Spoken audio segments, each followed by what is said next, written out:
Welcome to the Steady On podcast, where God's hard truth meets your hard story. I'm Angie Bauman, and this is a super fun fiction-focused bonus episode with my very best friends, Lisa Wood and Maria Jessup, and our special guest, USA Today bestselling author, Lauren K. Denton. If you tune in for these fiction-focused episodes, you may already know that my two fiction-loving friends and I have different reading tastes.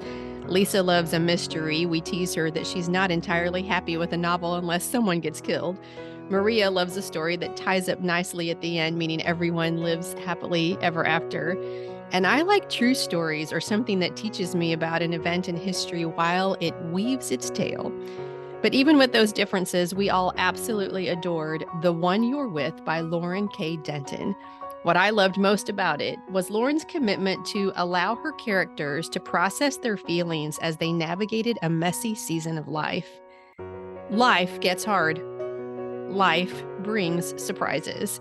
And so much of our witness to the world is done as we walk through our challenges. We loved chatting with Lauren, and I know you'll be drawn into her warm hospitality and her openness about herself and her writing. Let's listen in. Good evening again, Steady On community, and welcome into Virtual Book Club. It's our fall edition of Virtual Book Club, which I absolutely love. And Lisa and Maria are joining me again to talk with Lauren K. Denton. Lauren, welcome to the Steady On community. Thank you. I'm happy to be here. And we are happy to have you. And Lauren is in Birmingham. Is that what you just said? You just said it. And Birmingham, Alabama. And we're going to be talking tonight about The One You're With. Lauren, I got it. Is this what? We all read the same one. What number? Oh, that would be frustrating. Yeah. I've read them all, but what number? Yeah, you can talk on whichever one we read, right? What number of book is this for you? This was number 5. Number 5. Yes. Okay. And is the one that is coming out next week number 6, or is there? That's number 6. That's number 6. Okay. That's all right. So thanks for joining us as you are like in the heart of a launch for another book, and we're going to get to that in just a little bit. But yes, that's fine. I love this book. My goodness, we loved this book, and I have to tell you that Lisa was telling us before we went live. She's read it not once, not twice, 3 times. She's listened to it twice and read it once. Show her the wear and tear on your paper book there, because it went to Croatia with her. So she gets the gold star. Totally get the gold star. I'll give her that one. Yeah. No, we just let her so she has to do it a couple times. So she's an overachiever, but yes, she's an overachiever. But we love her. So, but hey, we want to ask you about the beach, because I've read that you are a beach loving girl, and Lisa and Maria are also beach loving girls. If I have to pick, I'm a mountains girl, although I appreciate the beach, but that happens a lot with the 3 of us. But what do your trips do for you? Your trips to the beach? I know you spend like a lot of time there. And I think recently I noticed you took a break from social media even, right? Did you write to us and say you're going to be gone just for a little bit and you kind of rest at the beach? I do that from time to time. Yeah. Just kind of pull back a little bit. I think that's great. What does it do for you? Why the beach? And even your story, this story had a lot of beach in it. Yeah. Mm-hmm.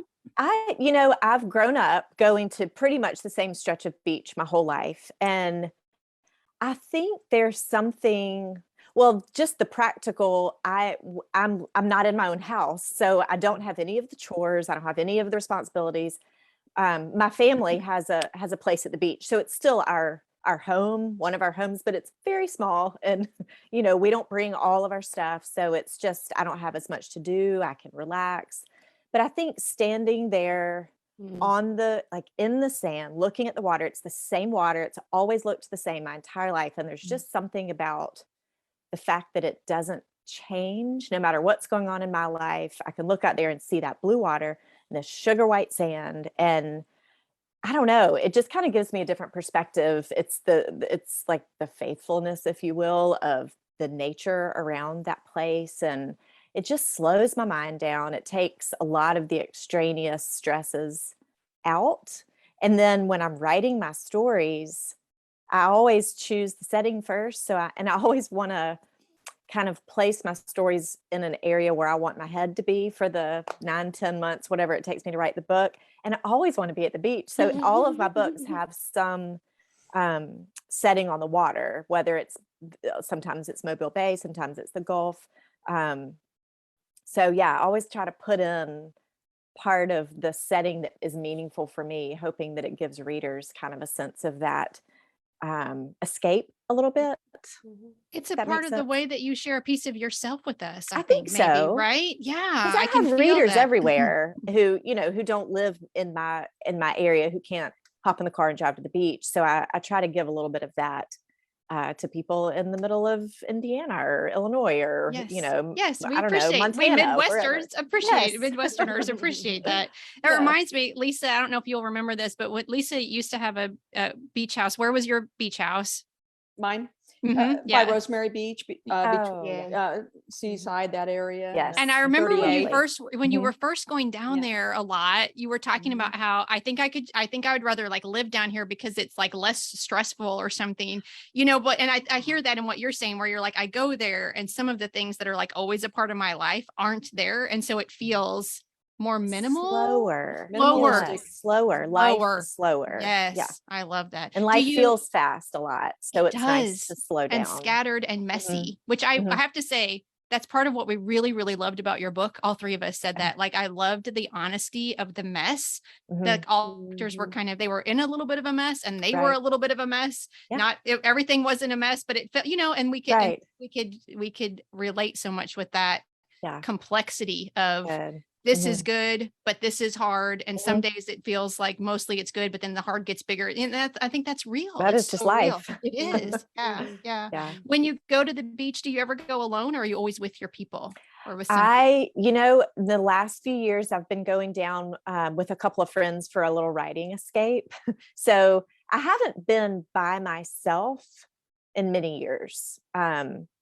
But going without, I love my husband and my children, of course, but going without them just really takes, I don't have to cook dinner for anybody. I can eat a bowl of cereal for dinner and not have to worry about anybody else. But going with these two friends, we try to get some writing done and just a lot of thinking and brainstorming. And that's pretty special. Yeah. Is it wrong to give your children cereal for dinner? Wait a second. No. My kids are fine with that. My husband and I used to eat cereal for dinner before we had kids. Sometimes I would just say we're having cereal. Oh no. Yeah, I think it's the kids. I feel like I've got to give them vegetables and all those things. Right. Yes. Yeah, that's very good. Sometimes. I think one of the things that I could really relate to, and we were all talking about this just before we actually connected with you this evening, is this idea in the book that all the characters, or the main characters, are faced with this like reality of a choice they made earlier in their life that leaves them wondering what life might have been like if they'd made a different choice. Man, I could relate to that so much. And I know these ladies could too. I'm wondering, where does that come from? Somewhere in your life? I would think that it probably does, but how did whatever maybe is in your life, how did that affect this story a little bit? I don't ever look back on the choices that I made and wonder if I made the wrong ones. Really? No, I don't. I didn't write this with any really looking at my life at all. Honestly, there's one decision that I made that sort of changed where I was going. I started college in one place and I transferred halfway through to a state school. I started at this place called Birmingham Southern. It's a small private liberal arts university here in Birmingham, college here in Birmingham. And then I transferred to Auburn. I don't know if you know anything, Auburn, Alabama, like big rivalry here. I went to Auburn. And that was really momentous for me, strangely, because I think that's what set me on the path to come back to Birmingham, which is what I met the people who introduced me to my church that I still go to now. And ultimately, like, I met the girl that introduced me and my husband. So I have all the confidence that that was the right choice for me. So I don't ever doubt that. I don't ever look back and think, what would have happened if I hadn't done that? But I really wanted these characters to do that. I wanted them to look back on, the paths that brought them where they were and have to really ponder that. And I knew what was going to happen with them. I knew the ending that I was going to give them, but I wanted them to have to kind of wiggle in there a little bit and kind of think pretty hard before they got to that ending. Yeah. Yeah, we did not know the ending. We were, I was with Lisa, like I was on the edge of my seat. I'm like, wait, what? Oh, Wait, we good. really gonna I go have no here? idea. You know, Oh, even- that makes me even- happy. Even the third time when I listened to it, I was like, oh, how's this going to turn out? Are they going to do it?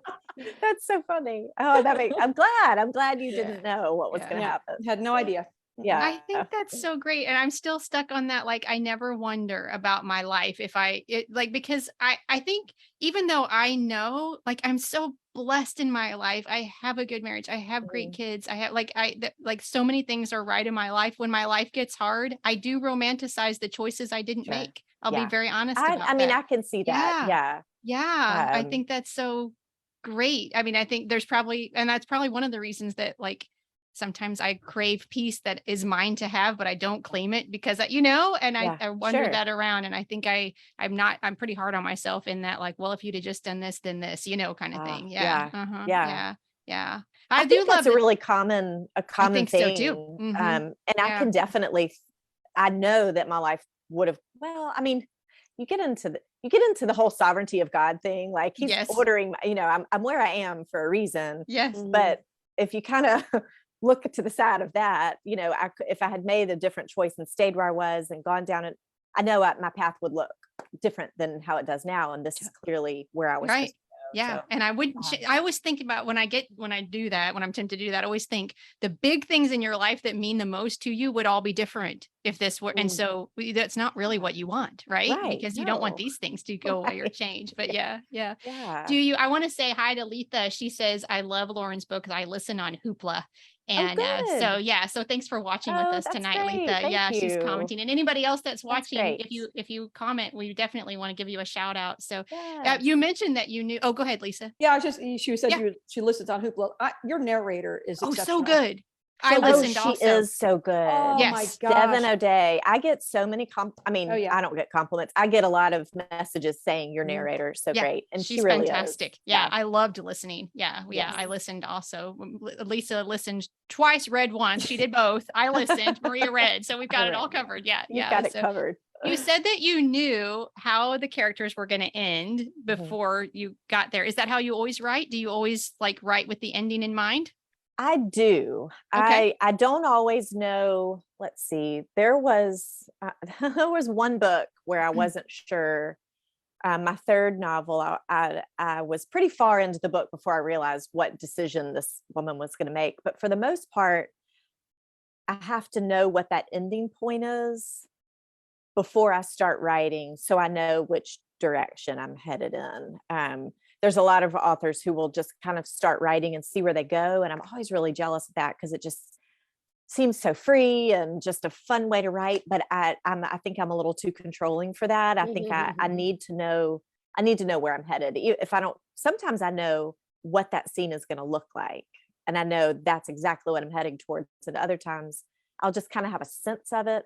Like I knew how this was going to end, but I wasn't exactly sure how they were going to get there. Okay.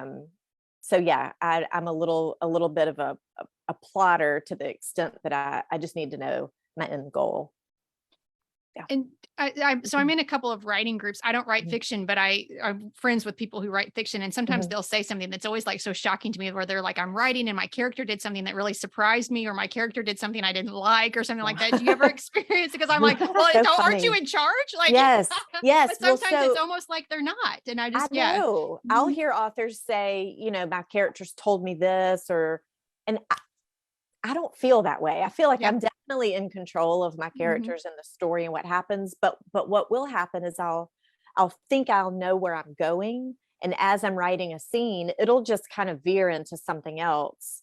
And I'll think, oh, well, that's where we need to go down this road instead of this one that I thought. But it's not really the characters doing anything. It's just the logical, maybe it's just the logical end of that scene or of that chapter. So yeah, they don't talk to me.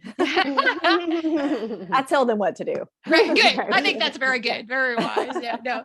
We talked sometimes to historical fiction authors and about their research process. When you write a contemporary novel like this, is there a lot of research? Do you have people that you have to interview, or was there anything in this book that you're like, oh, I'm gonna have to learn more about that to really do that well? I don't have, well, it depends. Some of the book, this one I didn't really. I mean, I looked, well, the research I did for Edie's job being the Like designer, because she was a designer, right? we had just done a huge renovation on our house. Perfect. And so when I started writing this book, my head was so wrapped up in our drawings and like we were down to the studs in the walls down in our kitchen. And so that's just, I was like, well, Edie's going to be a designer and she's going to do all these renovations. And so it was kind of a fun way to use some of that useless knowledge that has been poured into my head after this renovation. But some of the books, I mean, you definitely don't have to do as much research as you do for nonfiction, but my characters have had different vocations that I haven't known anything about. So I've had to do research. I had a book that was set on a dairy farm and I didn't know anything about dairy farming. So I had to contact a few dairy farms. And the good thing is when you tell somebody you're writing a book and you have questions, they're very forthcoming with information. So I bet. Because they want to share what they're passionate about. Yes, right. And they want it to be represented well, I'm sure. Yes. Yeah, I love that. And I want to get the details right. I don't want to mess anything up or, so they're always willing to help. So that's nice. Letha is saying that she also loved the author the narrator. I'm sorry, the narrator is Oh, awesome. good. She said, we agree. Yeah, we totally agree. She's great. Lisa Marie, I just want to pause here for a second because I ask all the questions. Anything, a follow-up question for Lauren on anything we've been talking about so far or comment? Put you on the spot. Not so far, but I love the idea of knowing the ending at the end because I think Angie started to mention this. I'm like the bow at the end. I like everything tied up. She wants it to work out so nicely. I totally get that. Knowing my ending and getting there from there. Yes. So I can appreciate that. Yeah. It's just different. Every author has a different way of writing, and that's my way. That's worked so far for me. Yeah, I love that. I was thinking a little bit more about the choices that we make in life, and how you really portrayed that. It was just so well done, and I always kind of think when there's two choices that I think you kind of alluded to this with your decision about the college. There's not really a wrong choice, right? Because wherever you are, God's going to be with you. Sure. And so it's going to play out differently, but it doesn't necessarily mean it's going to be bad. That's right. That's a good point. I thought about that with those characters. Right. But it feels, I'm so hard on myself, I guess sometimes, because when it starts going bad, then I think that I did the bad thing or I did the wrong thing. That's like my gut, and I can talk myself out of that. Do you know what I mean? Like I can not rationalize it, but like pull in exactly what you're saying, Lisa, but it's so tempting for me to be like, oh, if I'd have just done the other thing, I wouldn't be here. And I wouldn't be here, but I'd be somewhere else that was messy, right? Like that's the truth too. Yeah. There's not a decision that's going to be perfect. That's going to make everything perfect. Yeah. Dang it. Right. But that's one of my life mantras, the grass isn't greener, it's just different grass. Yeah. It's just, it might be greener, but it's just as hard to cut, that's hard too, right? So that's just part of the reality. Yeah. Right. Yeah. But that is true too. Yeah. I'm wondering, I ask this question a lot of authors, and that is when I pull up like Christian book distributors or something, or like family fiction or something in a Christian genre, your name is there, your books are there. There's not like this like heavy gospel message in your book, right? There's not, right. And so I always like to ask for you, what makes you, now you just took a deep breath. Are you not wanting, I know, no, are you not wanting this question? No, I do want to talk about it. All right. It's a good question for me. Thank you. Good. Because I'm really like curious. Yeah. I've talked to other authors that like in the same work, they will get the reviews. I don't know if you read your reviews, but not because they're all bad. I learned that lesson. I know. It's just so hard. Why do we do it? We do it. We shouldn't do it. But I mean, like on a same book, one review will say, this is way too Christian, right? This is way too much Jesus. And another book will like, how can this be Christian? There's not enough, so people have vastly strong opinions about it. So where do you find your like, you know what I'm asking without me asking it? I think what makes it Christian fiction for you? Yeah. And I think the reason why I sighed is because a lot of readers tend to be confused and or frustrated with the lack of or too much, just because it can be a little confusing. So my story with that is I never set out to write Christian fiction. I'm not a I haven't done much reading of traditional Christian fiction. And I think if you don't read something, you can't really write in that genre because you've got to know, how to do it. When I started writing, my words tended towards Southern, more women's fiction, not faith-based. I'm a believer. That is a hugely important thing in my life, but I just never set out to put a heavy faith message in my stories. The way I got connected with my publisher, interestingly enough, since we were talking about her earlier, was through Patti Callahan Henry. She lives in Birmingham, part-time in Birmingham. And when I was looking for an agent for my first novel, I met with her and was just kind of telling her what I was working on. And I was basically asking her how long I needed to keep querying this one story before I moved on to something else. And to make a long story short, she knew an editor at Thomas Nelson, and she said, I really think she'll like your story. Can I introduce the two of you? So I ended up going with Thomas Nelson. They loved my books. And I said, I don't write traditional Christian fiction. When I think of Thomas Nelson, I think of Christian fiction, Bible studies, Zondervan, they publish the Bible, and I'm not planning on writing that type of story. And they said they saw my stories as fitting into a lane between Christian fiction and just, mainstream secular fiction. It's a story you can give to your mom or your mother-in-law or your daughter to read. And they really liked that. And I really like that lane for myself. So I have published all of my books with them so far. And at the very beginning, readers did, I think my books rubbed them the wrong way because they didn't include characters finding salvation. I think a lot of traditional Christian fiction, whatever problem is going on in the story, tends to be worked out through their faith, through Jesus. And that just I wasn't including that. I didn't want to have a heavy message, but my hope is that more, astute readers maybe will see those threads of redemption and hope and light in my story without me being really overt about it. That's my goal. And I, again, some readers don't appreciate that and some really do, but it gets confusing when people don't know where to find my books. Because in some bookstores, they're in the Christian section and some they're in just fiction.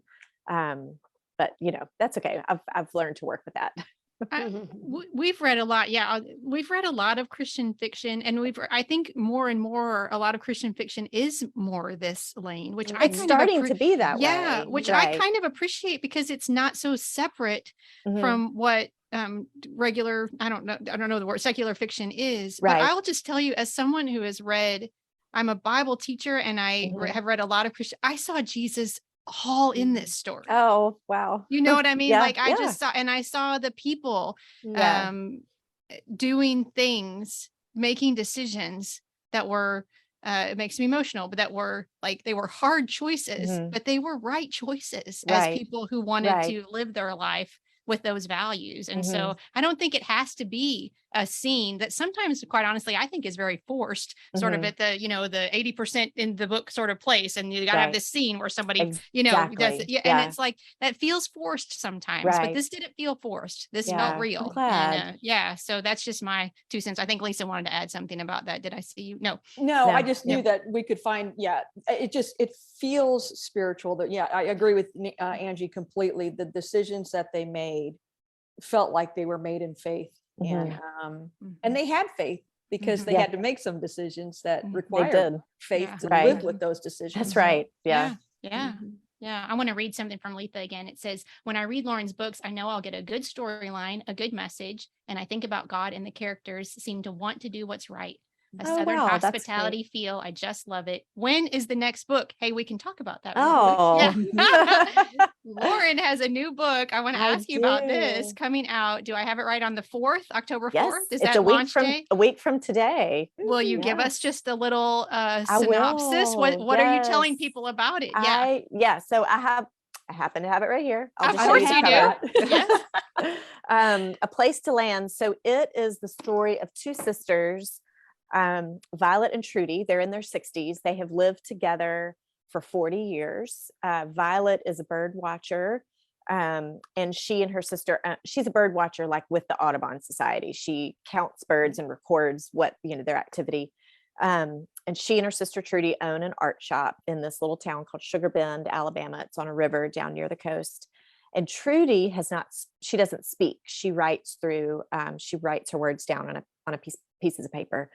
And one night, this boat that has been underwater for 40 years rises to the surface and brings with it all these secrets that both sisters thought they had really left in the past. So as this boat surfaces, people in the community start asking questions, and the sisters have to decide what secrets they're going to keep hidden and what they're going to reveal, and how that's going to affect the people that they have come to really love in this sweet little town. So it'll have the similar feel of my stories for people who have read my books, but there's a little bit more mystery, Lisa, for you. All right. And there's a hint of magical realism. If you've ever read any stories that have magical realism in it, it's just little touches. Okay.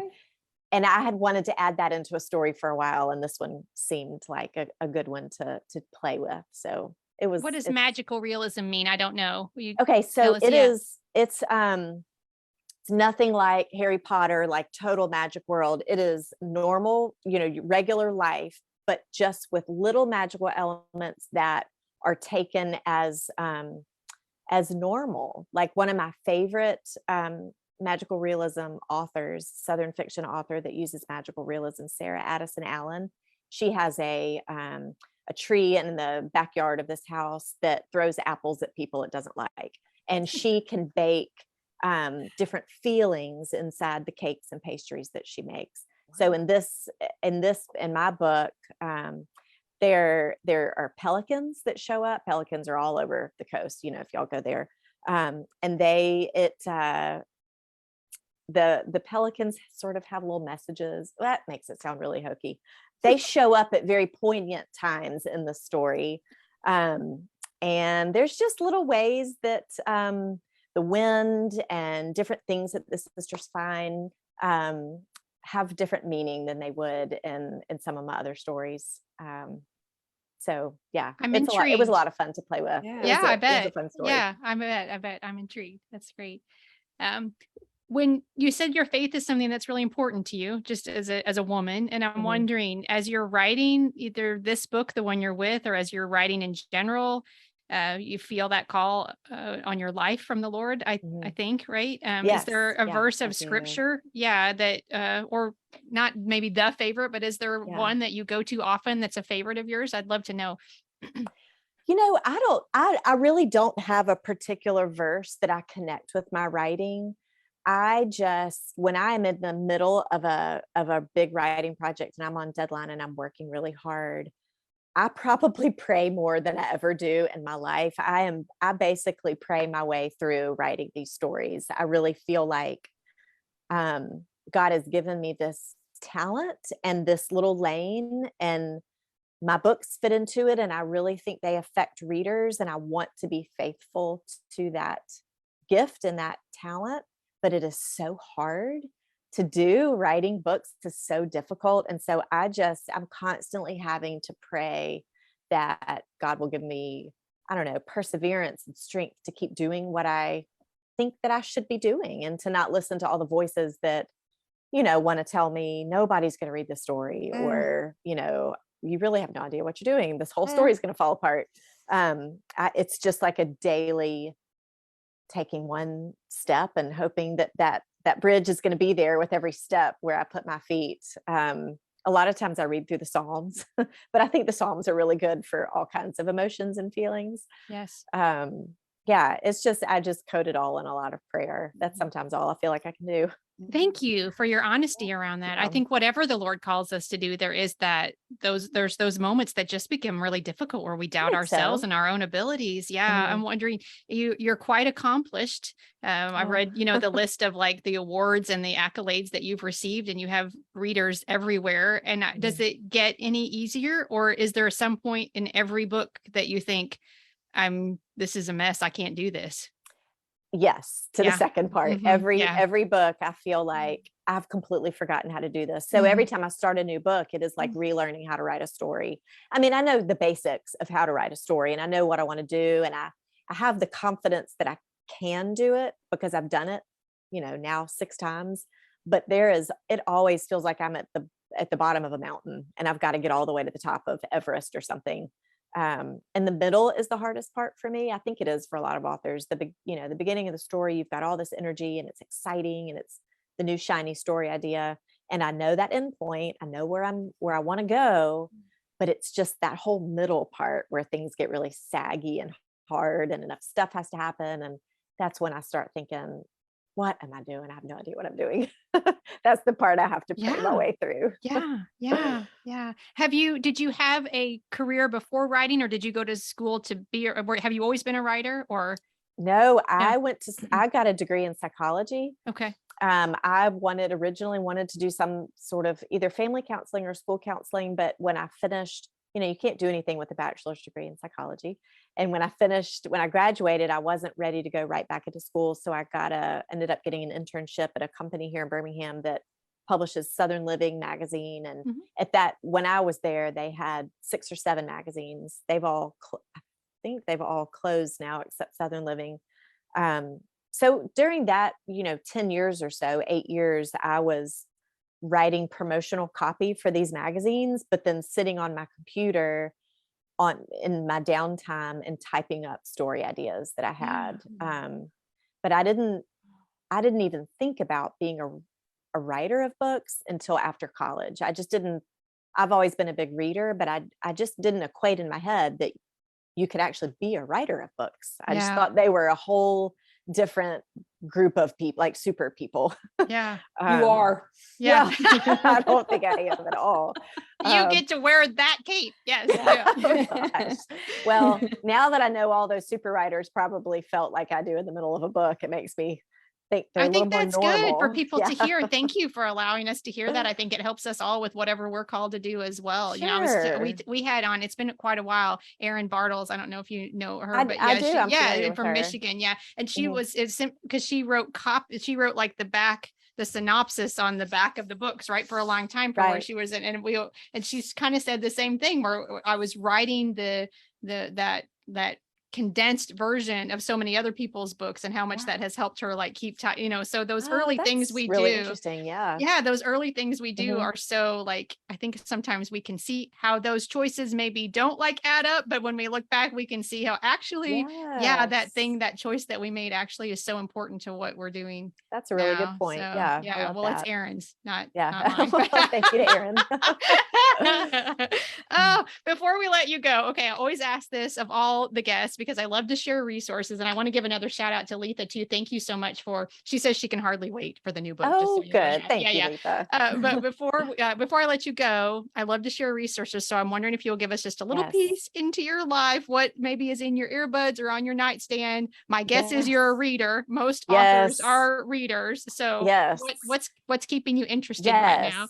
I have 3 books I'm going to tell you. I'll do it real quick. The first one, I was in between 2 kind of heavy books I was reading. One, I had just finished one that was about the Civil War, and the next one was about this other really heavy topic. And I needed a palate cleanser. And some of my readers had told me about this book called The Bodyguard by Katherine. She has written, I don't know, a bunch of books. I've read most of them. But this one, her books are so bright and fun and happy. She, I think, is just a super bright, fun, happy person. So it comes out in her books. This is about a female bodyguard who works for this really exclusive personal security company, and she has to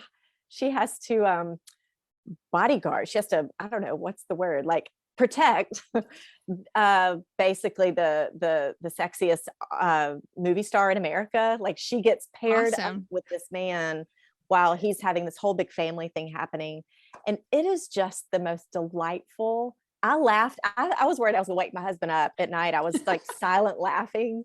It is just completely delightful. I've been telling everybody about it. It is just a happy book. There's a little bit of language, but it's not too bad. But it's wonderful. Second book is called the Thursday Murder Club. Have you heard of the Thursday Murder Club? No? Yeah, I did. I saw it on a something that was recommending books, and I saw that listed.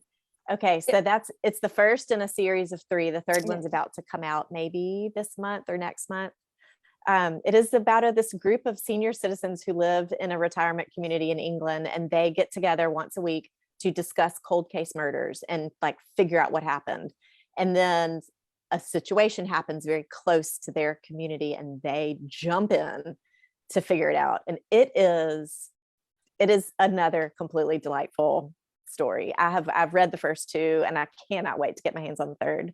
I'm going to interrupt you real quick because Letha says, what's the author of the Bodyguard book? Was it Katherine Center? Katherine Center, Center.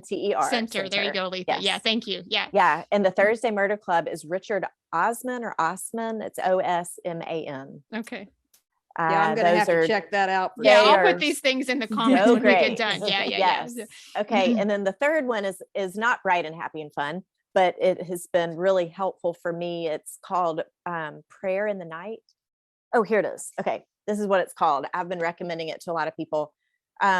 Tish Harrison Warren wrote a book called Liturgy of the Ordinary. I don't know if any of your readers have ever read that. It was really wonderful. But this one is centered around a prayer in the Book of Common Prayer that's about, the subtitle is For Those Who Work or Watch or Weep. And it goes through, it's basically a book on grief and how you can pray around this prayer. And it covers people who are awake in the middle of the night working, people who are watching, either sitting with someone who's sick, or people who are weeping, who are actively grieving, people who have lifelong afflictions, people who are suffering. But it's not a sad, heavy book. It is really comforting for people going through any sort of tough season. So I recommend that. I've been telling a lot of people about that. If that's the season you find yourself in.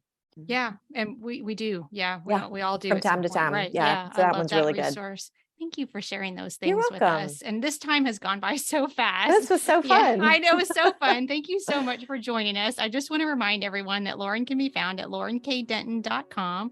This book that we've been talking about is The One You're With. We absolutely adored it.